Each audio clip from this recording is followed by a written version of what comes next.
범주로 나누는 게 두 가지가 나왔거든요.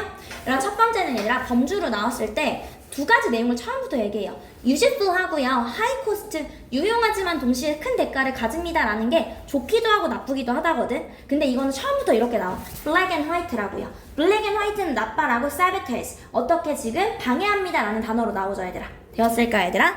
사회적 판단에서요. 사람을 단순한 범주로 축소하는 것. 즉 어떻게 얘들아? 이분법이야. 이분법. 좋고 나빠.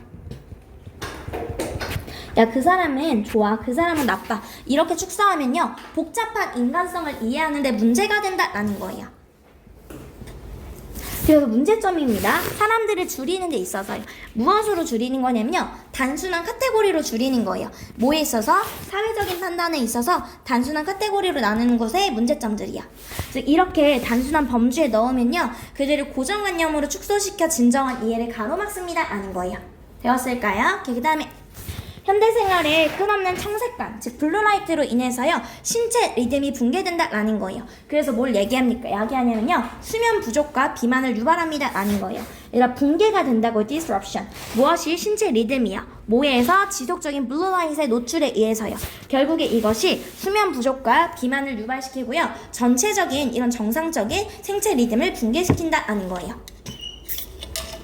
이해되었을까요? 그다음에 얘들아 이거는 딱 보면 얘들아 이렇게 외워. 객관적인 감정 분류 기준을 둘러싼 끝나지 않는 논쟁이에요. 이렇게 갔을 때 마지막에 이거 내용일치문으로 나왔을 때 다윈이 어떤 얘기 했고 그 다음 마지막에 두 명의 학자 또 나오잖아요. 각각이 무슨 얘기 했는지 좀 봐주면 좋을 것 같습니다. 객관적인 감정 분류를 둘러싸서 끝나지 않는 논쟁이다 라는 거고요. ongoing 얘들아 지속적인 논쟁입니다 라는 거야. 기준을 두고요. 뭐에 대한 기준이냐면요 객관적인 기준이요. 그래서 뭐가 됩니까? 서로 다른 언어들은요 감정의 영역을 다르고 그리고 제각각으로 나누면서요 감정의 범주를 나누는 객관적인 기준에 대해서는 여전히 논쟁 중이다 라는 거예요. 야 뭐가 행복한 거야? 야 그럼 서럽다는 뭐가 객관적으로 서러운 건데? 야 그럼 속상한 건 뭐가 객관적으로 속상한 거야? 이런 부분에 있어서는 아직도 논의 중이다 라는 거야. 여기까지 되었을까요? 그 다음에 움직이는 향연이요. 상호작용을 통해서요 글로벌한 정보의 공유와 순환이요. 무엇이 얘들아? 지금 움직이는 향연이요. 정보를 지금 세계적으로 다 공유하는 걸 얘기를 하는 거죠. circulation은 얘들아 뭐가 되는 거야? 순환이야.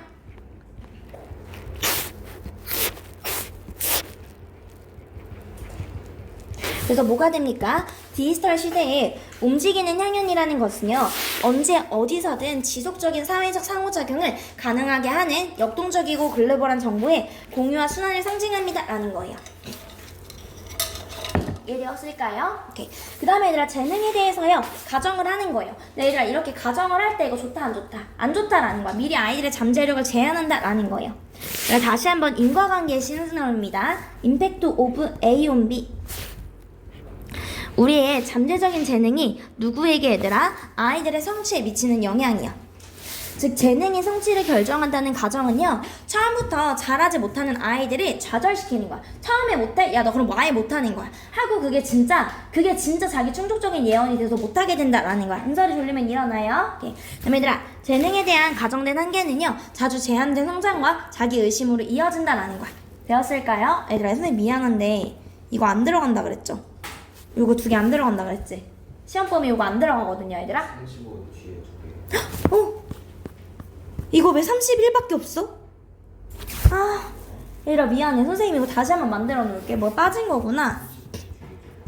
그 코드랑 과학자 고마워 아들.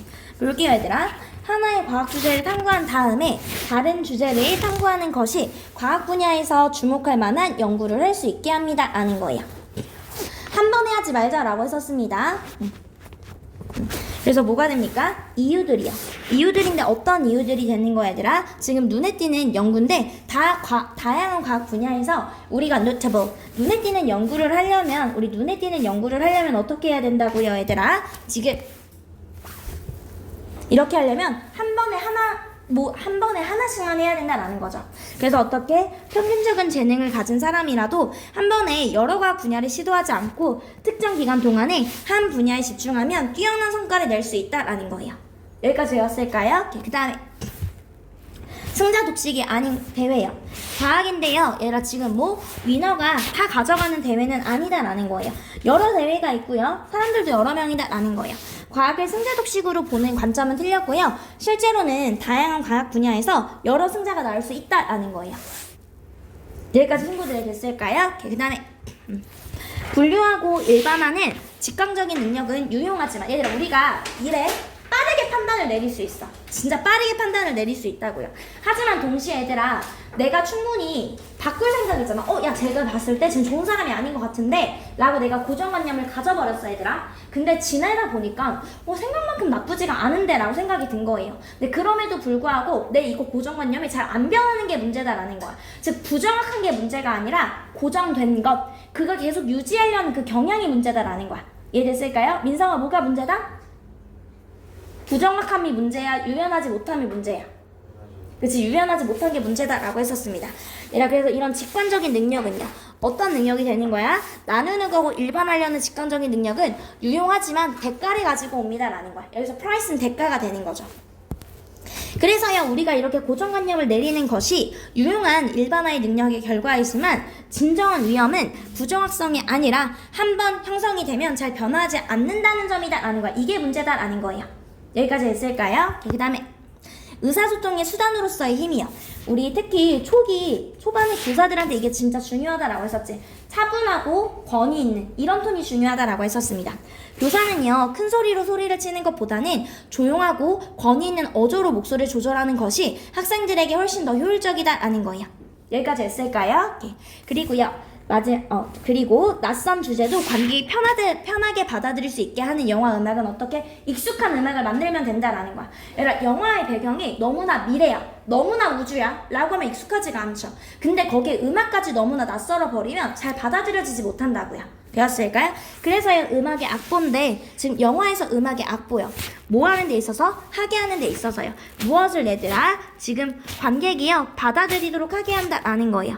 무엇을 익숙하지 않은 음악을요 편안하게 받아들이게 하는 방법이 바로 무엇이다? 익숙한 음악을 내는 것이다 라는 거예요. 되었을까요 아기들? 그래서 영화 속의 음악은요 친숙한 구조를 통해서요 관객이 낯선 미래를 거부감 없이 받아들이도록 돕는 역할을 합니다 라는 거예요.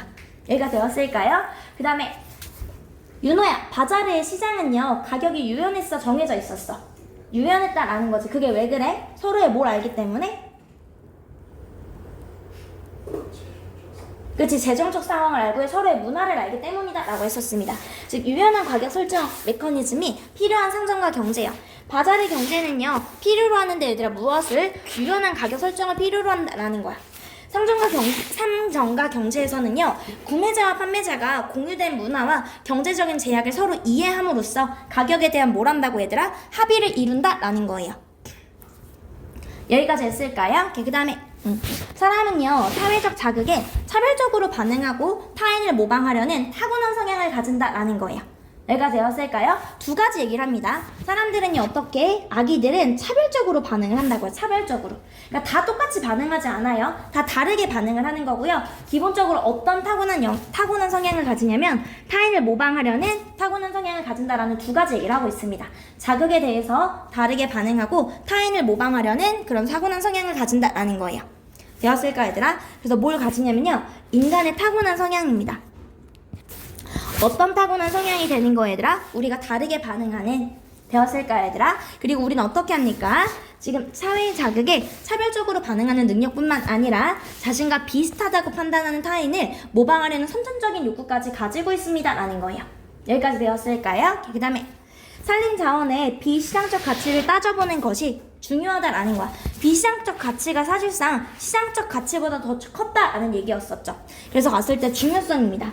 우리가 중요성을 따져보는 거예요. 숲에 대한 자원의 중요성을 따져보는 거예요. 비시장적 가치에 있어서요.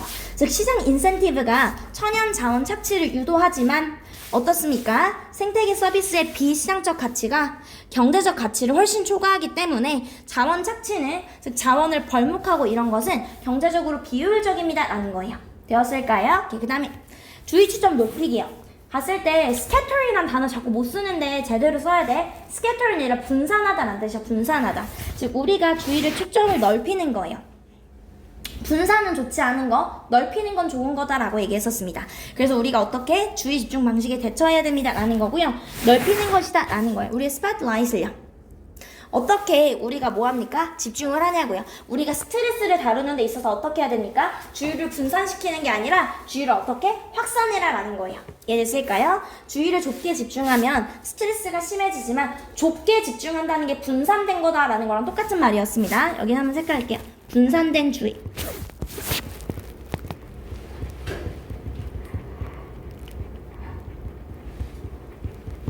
분산된 주의를 좁게 집중하면 스트레스가 심해지지만 주의를 넓게 분산시키면요 상황을 더 넓은 관점에서 보게 되어서요 스트레스 수준을 어떻게 낮출 수 있다라는 거예요. 여기까지 아기들이 됐을까요? 오케이.